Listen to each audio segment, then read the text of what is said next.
মেলান্দ মাদারগঞ্জেও যায় নাই। আমাদের অ্যাডভোকেট শাহ মোহাম্মদ ওয়ারেস আলী মামুন উনিও জামালপুর সদরে নিতে পারেন নাই।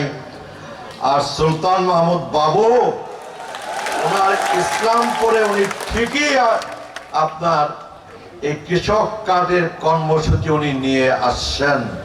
সারা বাংলাদেশের 11টা উপজেলা এবং তার মধ্যে জামালপুর জেলা এবং জামালপুর জেলায় 7টা উপজেলার মধ্যে ইসলামপুর উপজেলা,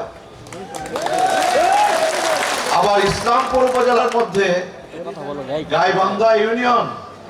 আমাদের সুলতান মাহমুদ বাবুর বাড়ির পাশে আমরা এই অনুষ্ঠানে মিলিত হয়েছি।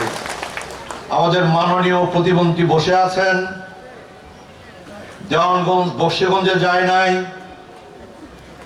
আমরা আপনার মেলান্দ মাদারগঞ্জে বসে আছি, মেলান্দ মাদারগঞ্জেও যায় নাই।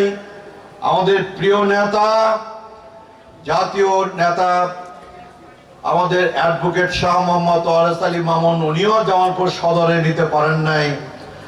আর সুলতান মাহমুদ বাবু ওনার ইসলামপুরে উনি ঠিকই আপনার এই কৃষক কার্ডের কর্মসূচি উনি নিয়ে আসছেন। সুলতান মাহমুদ বাবু ভাগ্যবান এবং ইসলামপুরবাসী আপনারা ভাগ্যবান। আমরা আশা করি, আমরা আশা হতো না, আমরা আশা কিন্তু ছেড়ে দিই নাই।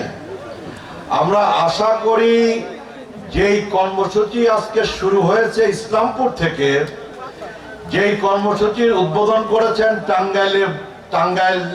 টাঙ্গাইল থেকে, সেই কর্মসূচি আগামী 5 বছরের মধ্যে জামালপুরের প্রত্যেক উপজেলার প্রত্যেকটা ইউনিয়নে এবং বাংলাদেশের সকল জেলা, সকল উপজেলা, সকল ইউনিয়নে সেই কর্মসূচি শহীদ প্রেসিডেন্ট জিয়াউর রহমান এবং বেগম খালেদা জিয়ার যোগ্য উত্তরসূরি আমাদের প্রিয় নেতা জনাব তারেক রহমান ধাপে ধাপে বাস্তবায়িত করবেন। আমরা সেই আশা নিয়েই কিন্তু আছি। সবসময় জনতার কথা বলে। আপনারা দেখছেন অনলাইন ভিত্তিক সংবাদ মাধ্যম ইনফো BD24।